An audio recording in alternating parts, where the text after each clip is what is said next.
অষ্টম শ্রেণীর দ্বিতীয় পর্যায়ক্রমিক মূল্যায়নের বাংলা বিষয়ের প্রশ্নপত্র এটা দেখতে থাকো। এই প্রশ্নপত্রের পাশাপাশি অন্যান্য বিষয়ের প্রশ্নপত্রগুলো দেখে নেবে। ভিডিও ডেসক্রিপশানে তোমাদের সুবিধার্থে লিঙ্ক দিয়ে দেওয়া হবে। একের দাগে যে প্রশ্নগুলো আছে দেখো, উত্তর দিলে তোমরা 1 নাম্বার করে পাবে।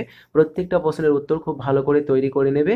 আর এই ধরনের প্রশ্নের উত্তরগুলো তোমাদের টেক্সট বুকে যে অধ্যায়গুলো পরীক্ষা হবে, এই অধ্যায়গুলোর হাতে কলমে যে প্রশ্নগুলো আছে, এই প্রশ্নগুলোকে ভালো করে প্রস্তুতি নেবে।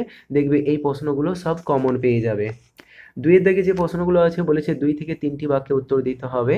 তো এখানে যে প্রশ্নগুলো দেখতে থাকো, 2 নাম্বার করে পাবে উত্তর দিলে।